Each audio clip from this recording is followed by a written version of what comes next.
Once again, welcome to my channel Shanti Sandal Vlogs. First of all, ஒரு சின்ன request உங்கள்கிட்ட, இந்த வீடியோவை ஸ்கிப் பண்ணாமல் அவசியம் பாருங்கள். ஏன்னா இது எங்கள் வீட்டு நாவல் மரத்தை பற்றி நான் உங்கள்கிட்ட சொல்லணும்னு ரொம்ப நாளாக உங்கள்கிட்ட ஷேர் பண்ணணும் அப்படிங்கிறது என்னோட ஆசை. பட் அதுக்கான வாய்ப்பு எனக்கு கிடைக்கல. இப்போ தான் கிடச்சிருக்கு. ஏன்னா இப்போ தான் அவள் பழுக்க ஆரம்பிச்சிருக்கா. ஸோ இந்த டைமில் அவளை பற்றி நான் சொன்னால் நல்லாயிருக்கும். இந்த வீடியோவில் நிறைய இன்ட்ரெஸ்டிங்கான விஷயம் என்னோட நாவமரத்தை பற்றி உங்கள்கிட்ட நான் ஷேர் பண்ண போகிறேன். தயவு செஞ்சு ஸ்கிப் பண்ணாமல் ஃபுல் வீடியோ பாருங்கள். நிச்சயமாக ஒரு 10 நிமிஷத்துக்குள்ள உள்ள வீடியோ தான். ஒரு 10 நிமிஷம் எனக்காண்டி டைம் ஒதுக்கிட்டு இந்த வீடியோவை கண்டிப்பாக நீங்கள் அவசியம் பார்ப்பீங்கன்னு நினைக்கிறேன். அது மட்டும் இல்லாமல் சாந்தி சண்டல் விலாக்ஸை சப்ஸ்கிரைப் பண்ணுங்கள். புதுசாக பார்க்குற நீங்கள் சப்ஸ்கிரைப் பண்ணிவிட்டு பாருங்கள். உங்கள் ஃப்ரெண்ட்ஸ் அண்ட் ரிலேட்டிவ்ஸ்க்கு ஷேர் பண்ணுங்கள். அவசியமாக இந்த வீடியோவை ஸ்கிப் பண்ணாமல் பாருங்கள். நிறைய இன்ட்ரெஸ்டிங்கான விஷயம் உங்களுக்காக இருக்குது.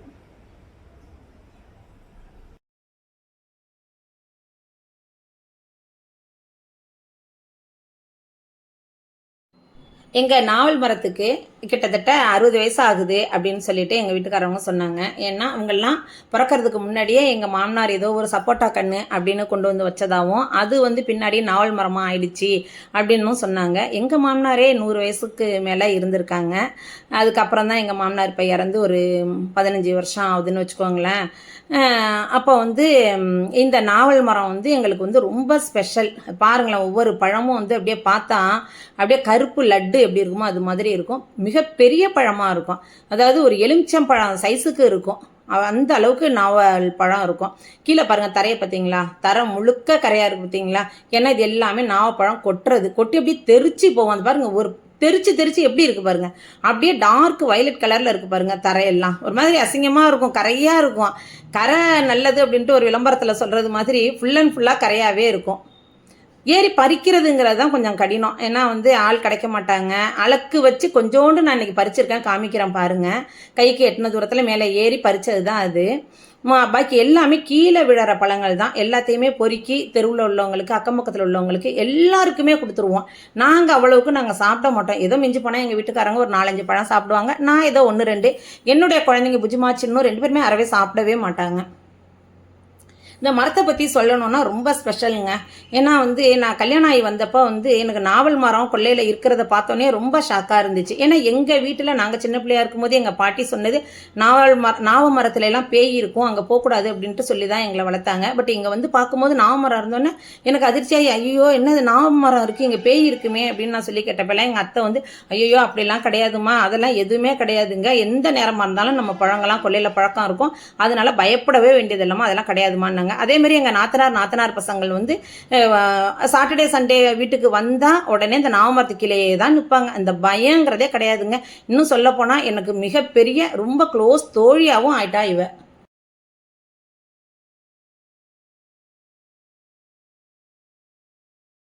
இவன் எனக்கு பெஸ்ட்டு ஃப்ரெண்டாகவே ஆயிட்டா. அவளை நான் வாடி போடி அப்படின்னுட்டு தான் சொல்கிறது நாவமரத்தை. ஏன்னா அவ்வளோ க்ளோஸ் ஃப்ரெண்டாகவே ஆயிட்டா. இவளை நாங்கள் எப்படி கட்டி வச்சுருக்கோம் பாருங்களேன். 2 பக்கமும் காம்பவுண்டு விட்டு நடுவில் மரத்தை வச்சு தான் நாங்கள் கட்டி வச்சுருக்கோம். ஃபுல்லாக அந்த பக்கம் தான் போய் எட்டி பார்க்குறா. கால்வாசி தான் இந்த பக்கம் இருக்கும், முக்கால்வாசி பாகம் அந்த பக்கம் தான் இருக்கும். கால்வாசி பாகத்தில் கொட்டுற பழங்களே நம்மளால தாங்க முடியல, அந்த பக்கம் எவ்வளோ பழம் கொட்டுங்கிறத பார்த்துக்கோங்க. அது மட்டும் இல்லாமல் ஒவ்வொரு வருஷமும் எங்கள்கிட்ட குத்தகைக்கு கேட்டு ஒவ்வொருத்தரும் எங்கள்கிட்ட கேட்டுக்கிட்டு வாசலில் ரொம்ப போராடிட்டு நிற்பாங்க. 10,000 கொடுக்குறேன், 20,000 கொடுக்குறேன், குத்தகைக்கு கொடுத்துருங்க அப்படின்னுட்டு. எங்களுக்கு அதாவது எங்கள் மாமனார் காலத்துலேருந்தே அந்த பழக்கம் இல்லை. குத்தகைக்கு கொடுத்தெல்லாம் பழக்கம், விற்று பழக்கமே இல்லை. எங்கள் மாமனார் சொல்லிட்டாங்க, எக்காரணத்தை முன்னிட்டும் விற்கக்கூடாது. குருவிகள், அணில், குரங்குகள் வந்தால் சாப்பிடும், அதனால் அது விற்கக்கூடாது, கீழே விழறதை மட்டும் பொறுக்கிக்கிட்டோம் அப்படின்ட்டு எங்கள் மாமனார் சொல்லிட்டாங்க. ஸோ இந்த நிமிஷம் வரைக்கும் அதை நாங்கள் ஃபாலோ பண்ணுறோம். அறவே அதை நாங்கள் விற்கிறது மாதிரி இதே இல்லை, குத்தகைக்கு கொடுக்கவே மாட்டோம். அந்த பக்கத்தில் கொட்டுறது எல்லாமே லேடிஸுங்க. காலையில் 5 மணிக்கு பார்த்தீங்கன்னா ஒரு 4-5 லேடிஸ் உட்காந்துருப்பாங்க. உட்காந்து கூடையில் ஒவ்வொரு வாட்டி பொறுக்கி அதை கொண்டு வெளியில் கொண்டு வாஷ் பண்ணி கடத்தருவில் விற்றுக்கிட்டு இருக்காங்க. அதை நாங்கள் கண்கூடாக பார்த்துக்கிட்டு இருக்கோம்.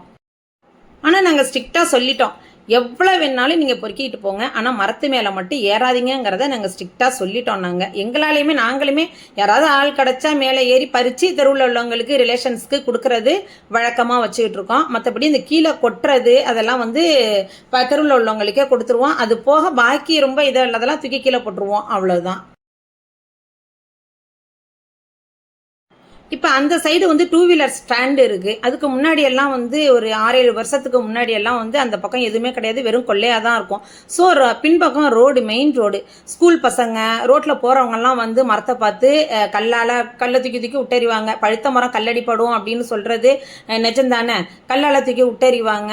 எங்களுக்கு ரொம்ப டிஸ்டர்பன்ஸாக இருந்துச்சு. அதுக்கப்புறம் அந்த ஸ்டாண்டு வந்ததுக்கப்புறம் யாரையுமே அவங்க அலோவ் பண்ணுறதில்ல. நாங்களுமே சொல்லிட்டோம், எக்காரணத்தை மட்டும் யாரையுமே அலோவ் பண்ணாதீங்க அப்படின்ட்டு நாங்கள் சொல்லிட்டோம். ஸோ அந்த அளவுக்கு வந்து இந்த நாமரம் ரொம்ப எங்களுக்கு ஸ்பெஷலானது. அது மட்டும் இல்லாமல் அந்த பக்கத்தில் உள்ளவங்க வந்து ரொம்ப டிஸ்டர்பன்ஸாக இருக்குது, மரத்தை வெட்டுங்கன்ட்டு எங்களை ரொம்ப ஃபோர்ஸ் பண்ணாங்க.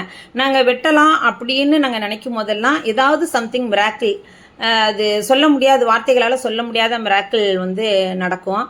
அதனால எங்களுக்கு அது வெட்டுறதுக்கான வாய்ப்பே கிடையாது. இப்போ முடிவு பண்ணிட்டோம், நானும் எங்கள் வீட்டுக்காரங்களும் எக்காரணத்தை முன்னிட்டும் இதை வெட்டவே கூடாது. இது நம்ம வீட்டில் ஒரு ஜீவன், எங்கள் வீட்டில் ஒரு ஃபேமிலி மெம்பர் அப்படிங்கிற மாதிரி நாங்கள் அதை முடிவு பண்ணிட்டோம்.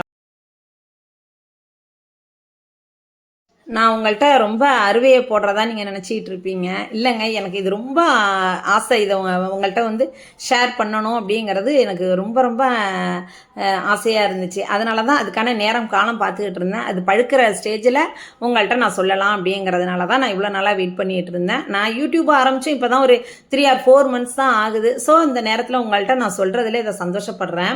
எவ்வளோ உயரமாக போகிறா பாருங்களேன். பக்கத்தில் சப்போட்டா மரம் இருக்குது. இவன் வந்து எப்படின்னா அந்த உங்களுக்கு பழம்லாம் தெரியுதா என்னன்னு தெரியல, நிச்சயமாக வீடியோவில் தெரியறதுக்கு வாய்ப்பு கிடையாது.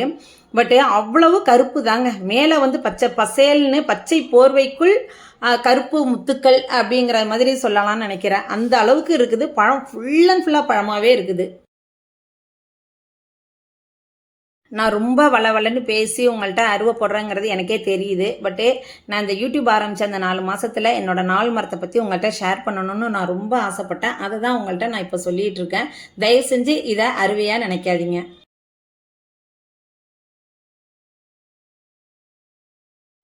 உங்கள் வீட்லேயுமே இது மாதிரியான விஷயங்கள் நிறைய நடந்திருக்கும். அது மாதிரி விஷயங்கள் எது இருந்தாலும் என்கிட்ட ஷேர் பண்ணுங்கள்.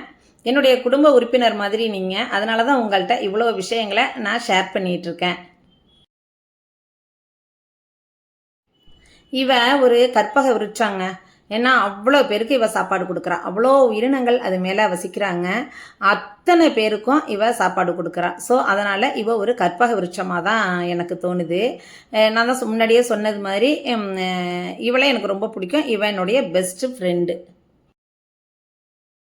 இது மேலே அவ்வளோ உயிரினங்கள் வசிக்கிறதுனால காலையில் நம்ம வந்து எழுந்திரிச்சு கொல்லையில் வந்து உட்கார்ந்தோம்னாலே கீச் கீச் கீச்சுன்ட்டு அணில் சத்தம், குருவி சத்தம், புது புது வித்தியாசமான சத்தங்கள்லாம் ஒரு பெரிய வைபாக இருக்கும். காலையில் பயங்கர ஒரு எனர்ஜெட்டிக்காக இருக்கும். கொல்லையில் வந்து உட்கார்ந்துருக்கும் போது அவ்வளோ சவுண்டு வரும். இது மேலே அவ்வளோ உயிரினங்கள் வசிக்கிறாங்க. இது வரைக்கும் பொறுமையாக என்னோட வீடியோவை உட்காந்து நீங்கள் பார்த்தவங்க அனைவருக்குமே என்னுடைய மனப்பூர்வமான நன்றிகள். Thank you thank you thank you so much. அதோட நம்ம சாந்தி சாண்டல் விலாக்ஸை சப்ஸ்கிரைப் பண்ணுங்கள். உங்கள் ஃப்ரெண்ட்ஸ் அண்ட் ரிலேட்டிவ்ஸ்க்கு ஷேர் பண்ணுங்கள், கமெண்ட் பண்ணுங்கள். பக்கத்தில் இருக்க பெல் பட்டனை மறந்துடாமல் கிளிக் பண்ணுங்கள். அப்போ தான் நான் போடுற வீடியோஸ் நோட்டிஃபிகேஷனில் உங்களுக்கு வரும். பழம்லாம் உங்களுக்கு தெரியுதா என்னன்னு தெரியல. நான் எவ்வளோ ஜூம் பண்ணியும் எடுத்திருக்கேன் பாருங்கள். Once again, thank you so much. Please subscribe my channel Shanti Sandal Vlogs. சூப்பராக இருக்கு நாவப்பழம். Thank you.